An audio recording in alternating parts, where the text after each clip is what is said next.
Oi, eu sou a Verônica Oliveira, colunista do Dinheiro em Dia e apresentadora do Papo que Rende, esse podcast mensal em que a gente recebe pessoas tanto relacionadas ao mundo financeiro ou não, porque afinal de contas, dinheiro faz parte da nossa construção individual e social. E eu não tô aqui sozinha, não. Eu tô com a Luciana Piotto, jornalista do Terra, que vai me acompanhar nesse bate-papo. Oi, Verô, tudo bem? Nossa, hoje eu tô animada, hein? Porque o nosso convidado ele vai falar assim de um tema que tá cada vez mais potente, ganhando força e que tem tudo a ver com dinheiro. Meu, e agora sim, agora eu coloquei até uma roupa muito mais de.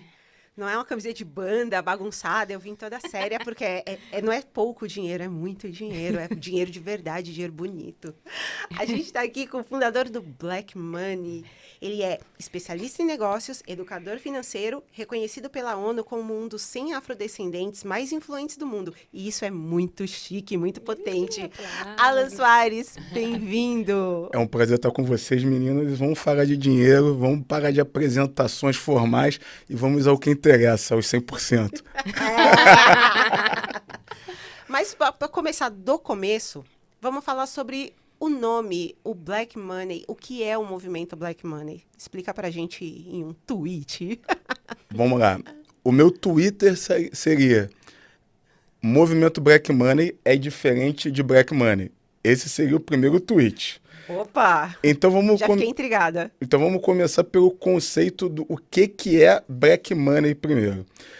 Black Money, se nós formos levar pela etimologia, pegar a ideia de como era cunhado nos Estados Unidos, Black Money ele vem de dinheiro sujo. Então seria dinheiro que vem do narcotráfico, dinheiro que vem do contrabando, sequestro de pessoas, escravidão e assim por diante. Isso seria Black Money. A ideia da ressignificação de Black Money se originou sobre dinheiro dos pretos. E o que seria esse dinheiro dos pretos? É o dinheiro que gira dentro da comunidade negra. Tentar explicar um pouco sobre dinheiro intracomunitário. Vamos pensar nos judeus, vamos pensar nos orientais, japonês, chinês, assim por diante. Eu acho que isso vai ficar bem mais claro para todo mundo que algum dia já em São Paulo teve na Liberdade, ou então foi para os Estados Unidos, visitou Chinatown e assim por diante. Quando você vai a Chinatown, você vai verificar vários negócios dessa comunidade oriental. E a maioria das pessoas que estão consumindo nesses lugares da comunidade oriental são orientais também.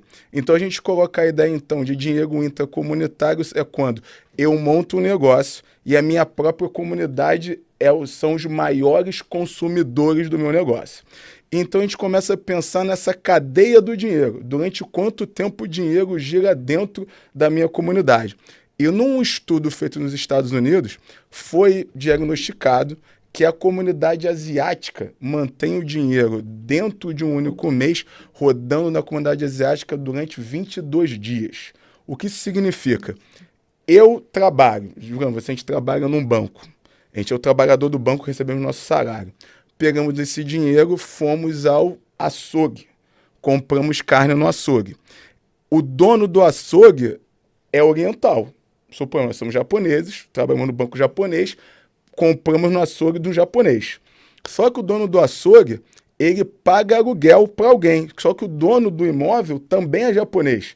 E ele pagou esse dinheiro para o dono do imóvel. Só que esse dono do imóvel, ele deve uma hipoteca, o financiamento daquele imóvel para o banco japonês. Ele devolve aquele dinheiro para o banco japonês. E esse banco japonês pega esse dinheiro e paga meu salário de novo.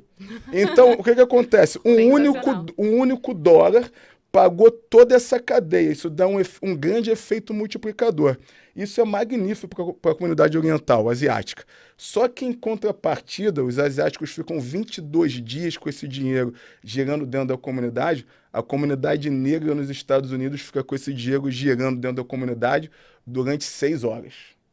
Ixi, gente. Então, de 20... Que diferença. Absurda. Cultural mesmo, né? De 22 dias, eles vão para 6 horas. Só que a gente pega... É um engano isso, é uma falácia.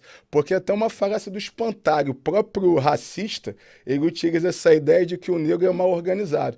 O problema é que nós não somos os donos do meio de produção. Então é o seguinte, como você não é dona da terra, você foi sequestrado, é diferente. Nós fomos sequestrados e levados para um outro território. O asiático, quando ele se mudou para os Estados Unidos, ele se mudou para a América Latina, ele era um expatriado. Ele era alguém procurando melhores condições. Cederam terra para esse indivíduo, cederam crédito para esse As indivíduo. condições são outras. Totalmente diferente. Então, esse indivíduo foi escravizado, o indivíduo negro ele foi escravizado. Ele, mesmo do pós-abolição, ele não conseguia emprego qualificado e até hoje não é bem pago, tanto que tem mulheres que ganham até 70% menos do que homens brancos nas mesmas condições de trabalho e mesmas qualificações, e por isso você não consegue construir patrimônio, você não consegue construir patrimônio, riqueza geracional. E isso vai interferir na construção dos meios de produção. Você não é dono da terra, você não é dono da indústria, você não produz commodities, e hoje em dia, com a ideia de uma revolução tecnológica, a ideia de criatividade, a tecnologia, nós temos a possibilidade de diminuir esse gap. E é o que a gente começa a verificar tanto nos Estados Unidos como aqui no Brasil também. Essa emancipação negra, esse questionamento, ele obviamente ele tem muito a ver com essa terceira revolução industrial, que é a revolução tecnológica. É o acesso ao meio de produção, não simplesmente com a questão de terra ou acesso a commodity ou indústria. É que a partir do seu talento intelectual, você consegue também gerar um alto nível de capitalização através dele. Então, o Black Money ele vem no conceito de eu manter a riqueza dentro da minha comunidade. Um exemplo clássico vem uma menina que é influenciadora. Você viu a foto da menina no Instagram. Essa menina está vestindo uma roupa legal. Você ficou interessado em usar a roupa dela. Ela poderia, digamos, intencionalmente está vestindo roupas de uma grife negra, que nisso ela ia auxiliar que essas pessoas donas dessa grife negra vendessem mais, porque você está sendo influenciado pelo que ela está usando.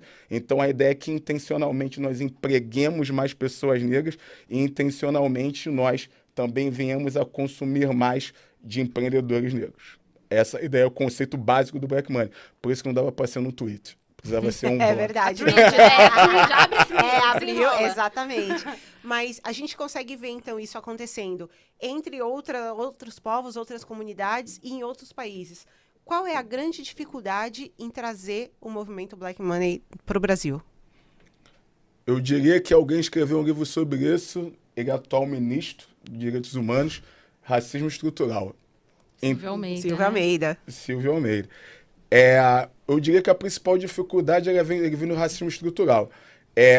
Como o próprio negro no Brasil, que são diferentes condições da América do Norte, e mesmo lá ele já mantém pouco tempo dinheiro, então não tem nem esse estudo no Brasil, eu diria que o principal problema é que lá você tem melhores condições de vida, então o nível de miséria da comunidade negra americana é muito menor do que o nível de miséria da comunidade negra do Brasil.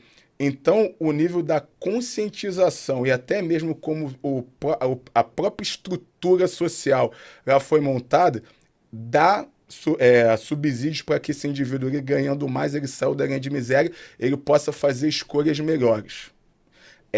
O caso de você ter uma Oprah, que tem um canal de televisão, você tem uma Beyoncé, um Jay-Z, que são bilionários e fomentam também uma indústria.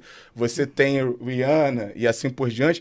Você tem vários negros em diferentes condições, não só nas artes e na mídia, mas também como empresários que dão mais capilaridade. No Brasil é bem menor. Então, o racismo estrutural impede tanto a ideia de consciência de raça e também impede também para você o acesso a crédito. Impede de você também acesso a financiamento. Para vocês terem uma ideia, o crédito para pessoas negras é 3 vezes mais negado do que o crédito para uma pessoa branca. Então, e para a mulher, mais ainda. E para a mulher negra, mais ainda. Então, você tem mais acesso a crédito para você gerar o fomento do seu negócio. E quando a gente vai falar de Venture Capital, até para sair do inglês, você vai procurar um investidor de risco.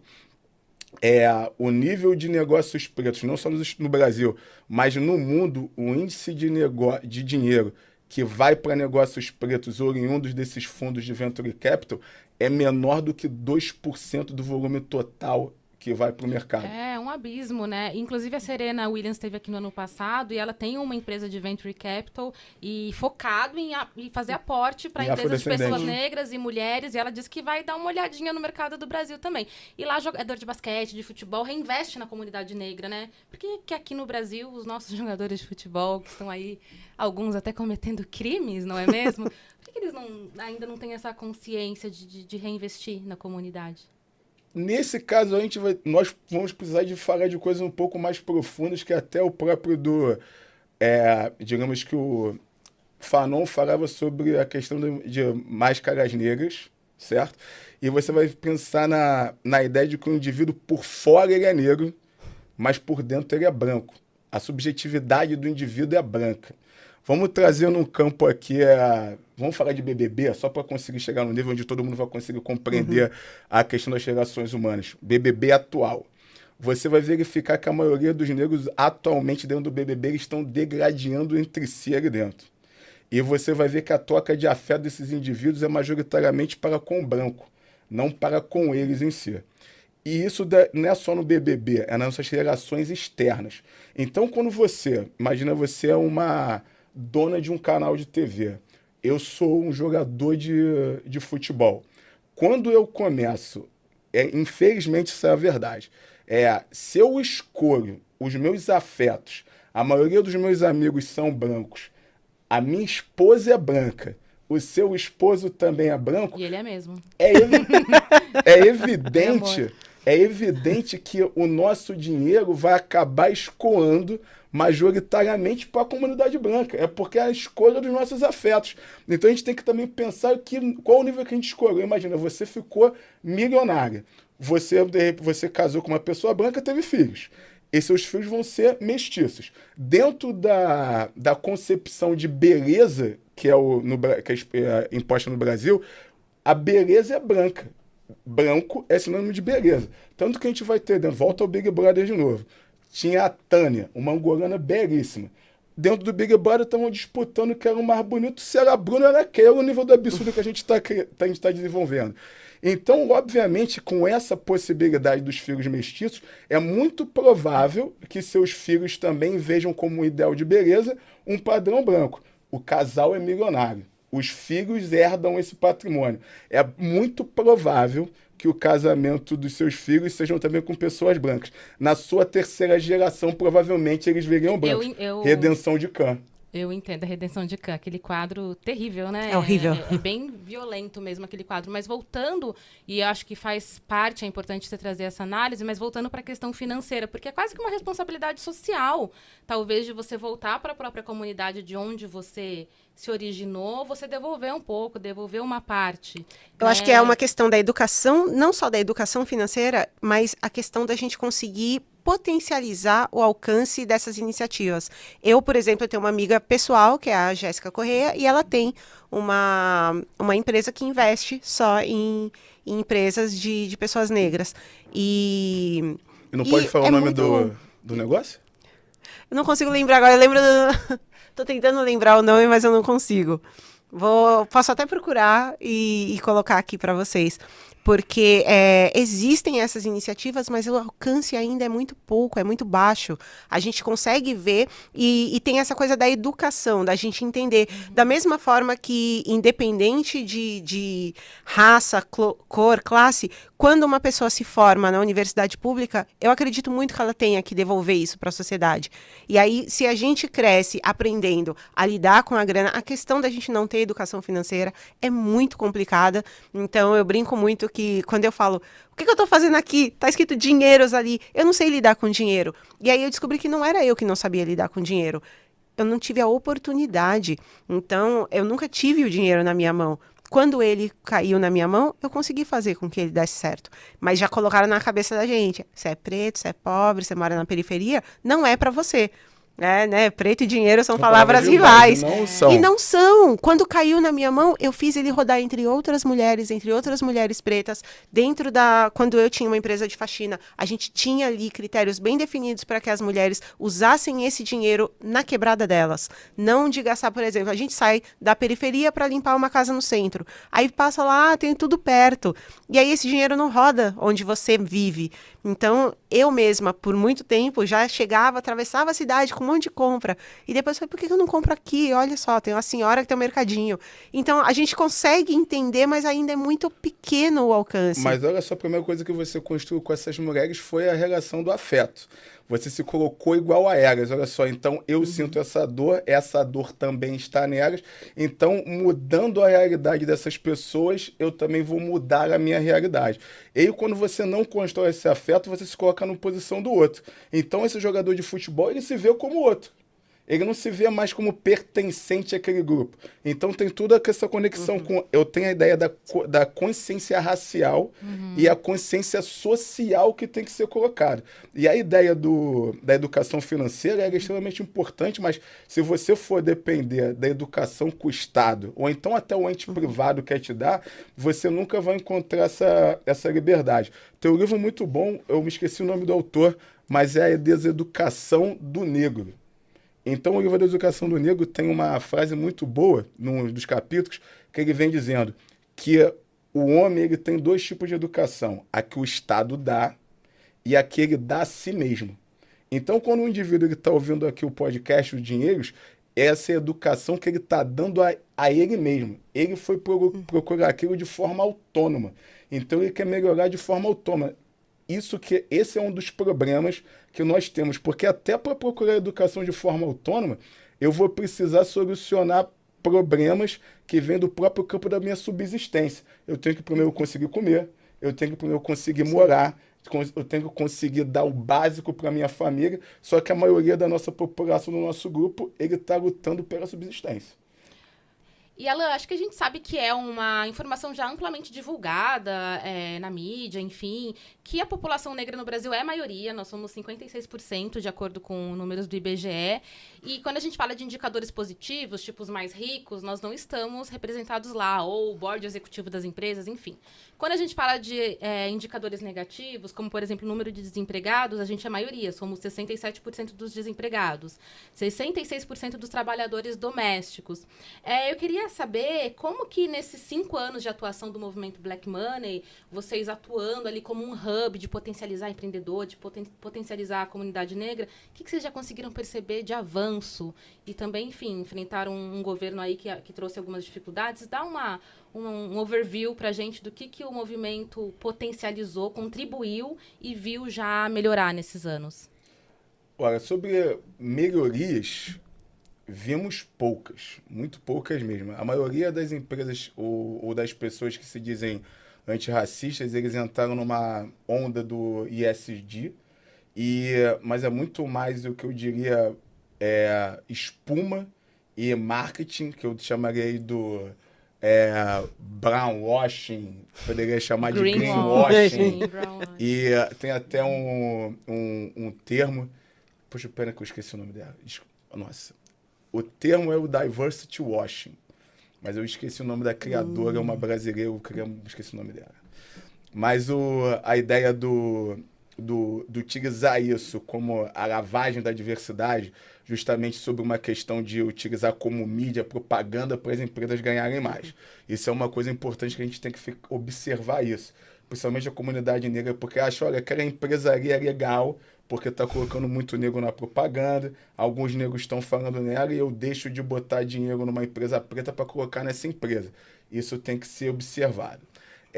Então, eu tenho visto muito pouco sobre isso em relação às empresas e às pessoas que se dizem antirracistas, mas tem muitas empresas que fazem coisas bem sérias. Por exemplo, até a própria Vivo é uma que está nos rankings de contratação de pessoas negras, a ideia de plano de cargos e salários para essas pessoas. Então, você vê que tem empresas que têm feito isso de forma correta.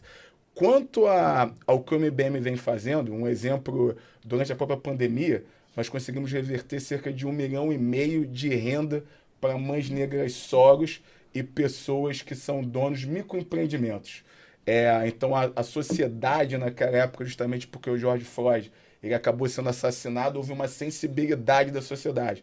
Então, o que acontece? Quando acontece alguma coisa alarmante ou então quase que um caos social, as pessoas começam a dar atenção para isso. Só que o fato é que tem gente morrendo todo dia, de fome ou de violência. Então, as estatísticas de violência, o fato de mulheres negras ganharem muito menos do que homens brancos, o fato de que pessoas negras agora com essas ondas de layoff que tem acontecido, Sim. as pessoas negras, as comunidades LGBTQIA+, serem os mais dispensados, os números estão ali para comprovar, nada mudou. O que a gente tem que perceber é racismo é uma estrutura de poder. Então, como eu consigo colocar o meu poder sobre o outro, como é que eu subjugo o outro. E eu nunca vou deixar de exercer meu poder ou deixar minha poltrona para o outro sentar. Então, o que acontece? Quando ocorre o fato que eu preciso demitir alguém, raramente o dono do poder vai demitir alguém igual a ele. Eu vou demitir sempre o outro. Então, as mudanças são muito poucas. Essas mudanças só vão acontecer de verdade por manifestação popular. Então, o que acontece? Quando o novo presidente subiu a rampa e colocou aquela diversidade toda na subida da rampa, é óbvio que foi uma peça de marketing muito bem feita, sensibilizou todo mundo, mas agora a gente tem que cobrar essas mudanças. Olha só, agora o que você vai fazer a partir disso, né? A partir daqui. Sim. Ele tem dado alguns recados, por exemplo, a escolha dos ministros, deu alguns recados, mas eu adoraria ter um ministro da Fazenda preto, que aí é poder pra caramba. Entendeu? Eu adoraria ter o presidente do BNDES, o presidente do Banco Central, uma mulher preta, um homem preto. Isso aí é poder pra caramba. Sim. Mas vamos verificar agora quais vão ser as políticas do BNDES em relação a financiamento e crédito para microempreendedor, para startups pretas. Vamos verificar como é que vai funcionar toda a questão do Ministério de Cultura, da igualdade racial, quais vão ser os projetos focados nessas populações. Agora é verificar como o trabalho vai andar. Mas, mesmo nesses 5 anos de mudanças estruturais, mudanças estruturantes, vimos quase nenhuma. Se moveu 0,1% ponteiro. Alan, eu reparei na sua fala um pouco mais atrás, da gente observar as empresas e os movimentos que elas fazem, e uma coisa que eu que atuo como palestrante reparo muito é quando chega novembro, sempre vem aquele monte de chamado de palestra. A maioria não oferece remuneração. E aí é sempre aquela coisa interessante do... a gente está super empenhado em falar sobre, em trazer vozes pretas para falar aqui na nossa empresa. Aí você vai ver, não tem nenhum cargo de liderança ocupado por pessoas pretas. Às vezes a própria página do Instagram da empresa não tem pessoas pretas. E aí quando eles querem convidar alguém para falar... não, é que a gente não reservou. Eu adoro, né? Aí a galera fala tudo, não tem budget para esse evento. Então, a gente percebe que existe aquela boa vontade até a página 1. E uma outra coisa que eu relacionei, que aconteceu comigo recentemente, foi eu faço aquela lista de coisas para o ano que vai vir. Então, em dezembro, eu fiz uma lista de 10 coisas que eu quero que aconteçam nesse ano. E em uma eu escrevi assim, eu quero ganhar como se eu fosse branca. E aí, muitas pessoas falaram, nossa, que horrível. Você acha que pessoas brancas ganham mais? Falei, não, querida, está aqui, ó. Aí eu mostrei, falei, é só você fazer uma pesquisa básica na internet que você encontra essa informação. E aí eu quero dobrar a meta, porque quando eu ganhar como uma mulher branca, a minha meta será ganhar como um homem branco. E as pessoas ficam em choque porque elas acham que isso é uma vitimização, que isso é a gente se colocar num lugar inferior. E eu percebo que quando eu me coloco nessa posição de que eu estou trabalhando bem, eu quero ser bem remunerada, eu percebo que existe uma dificuldade das pessoas entenderem o progresso das pessoas pretas. Como você acha que por que acontece essa dificuldade de ver a nossa ascensão? Então, quando a pessoa olha você e fala assim, o que ele quer com isso? E é que eu vejo isso comigo, com você, provavelmente com a Lu. A gente sabe que a gente está ocupando um lugar que está incomodando. E por que isso incomoda? Tem 2 pontos para verificar o porquê incomoda e a quem incomoda. Quando você fala de pessoas brancas que ficam incomodadas, eu diria principalmente que existe um grande conflito de classe dentro disso. Eu acho que até o embate político que nós tivemos no ano passado foi um conflito de classe muito claro que ficou no Brasil. O ponto é que quando a Lu ganha espaço, quando você ganha espaço, eu ganho espaço, tirou-se um espaço de uma pessoa branca. Deve ser muito incômoda essa cena de nós três aqui falando sobre dinheiro. Exato. Isso é um choque. E pensa comigo. É como se ser branco é muito bom, velho. Não, olha só. Ser branco é muito bom. É você nascer praticamente dono de uma capitania hereditária. Tudo lá pra você. Tá tudo lá. Você nasce com direito, eu tenho o direito de ir para a universidade pública. Porque é o seguinte, eu só tenho que chegar e disputar a vaga da universidade pública entre os meus. Então, no Brasil tem 200 milhões de pessoas. Eu só vou precisar disputar com 100.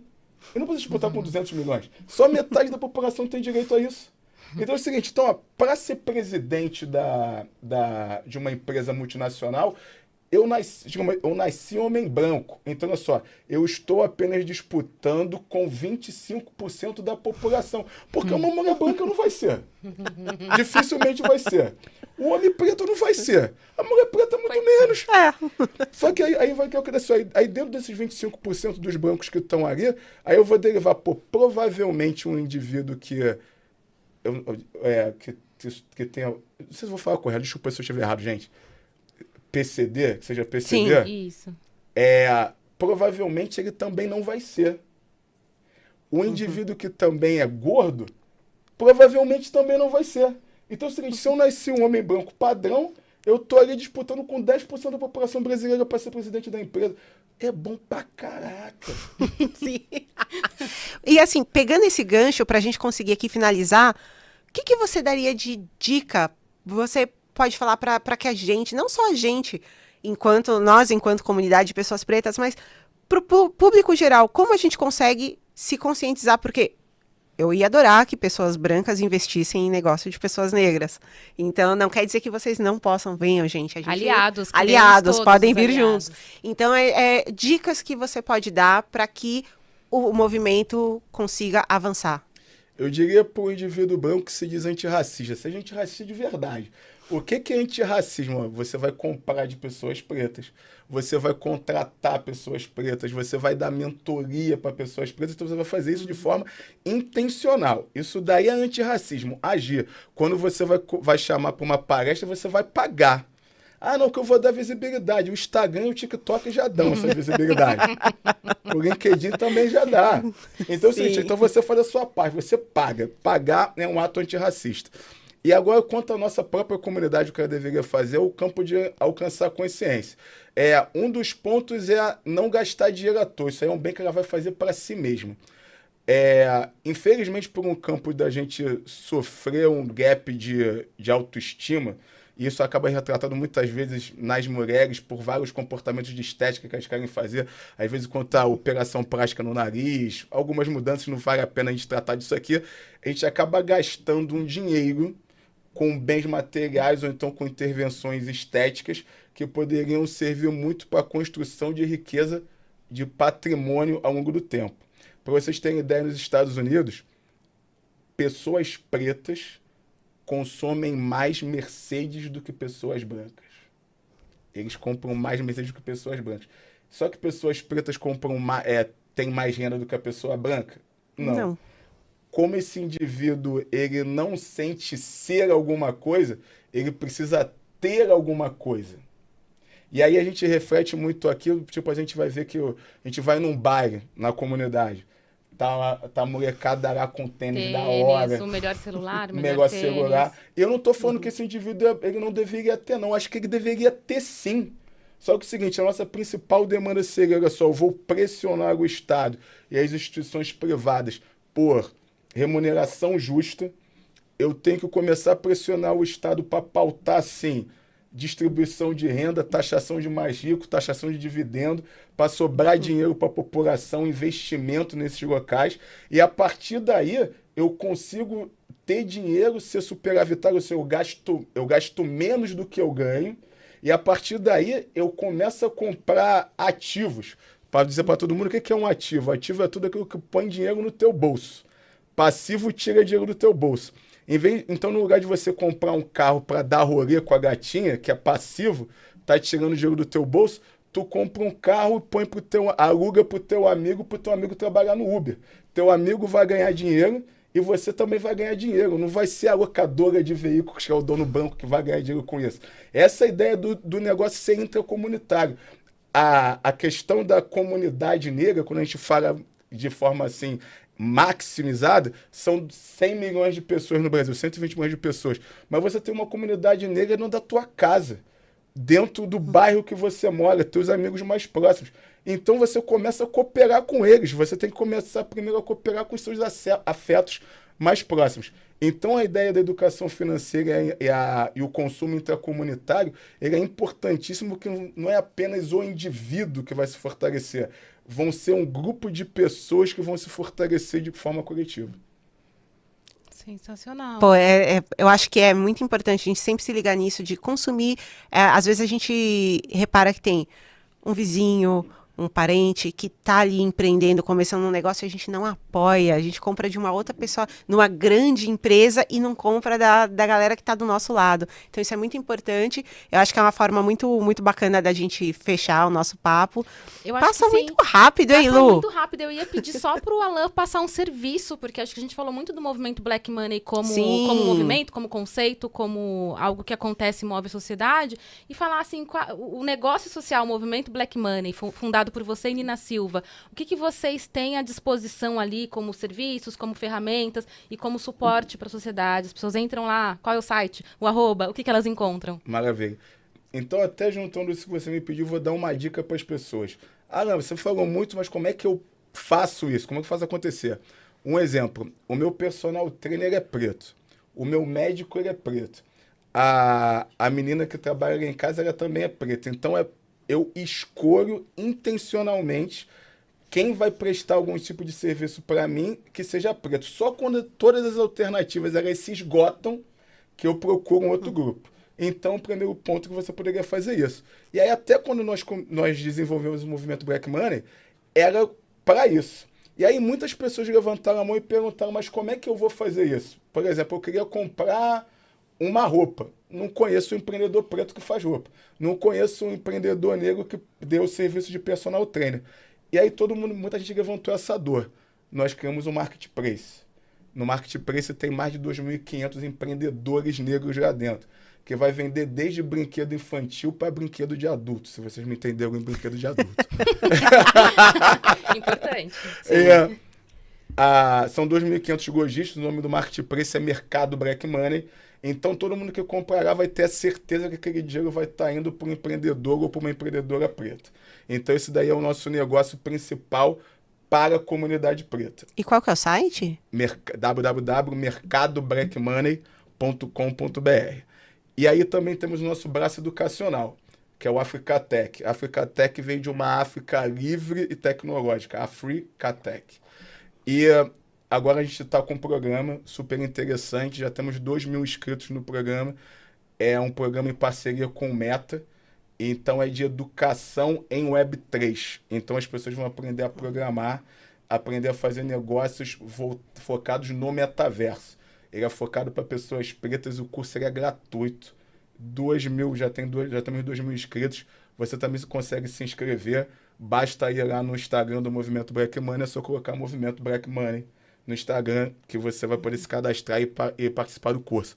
E nós também temos o nosso braço, que é o braço B2B, que é justamente os negócios que nós temos com as empresas. Vou até dar um spoiler aqui, a gente está montando uma collab sensacional com a Vivo, que é justamente para liberar telefonia e internet quase que pela metade do preço só para afroempreendedores. Que demais. O lançamento aí vai sair em breve. Então nós temos todo um leque de negócios, desde voltado para o varejo, que é o B2C, que é para a comunidade negra diretamente. Os cursos, a grande maioria deles são gratuitos para a comunidade. e os negócios que são com as empresas, que é o B2B, que a gente vem ali falando justamente com as empresas que elas têm ali uma pauta dentro de um pilar da empresa de verdade, é a mitigação dos problemas sociais da sociedade brasileira. Pô, sensacional. Eu fico muito, muito feliz assim, de ver iniciativas como o movimento Black Money fazendo aquilo que a gente precisava e não sabia como.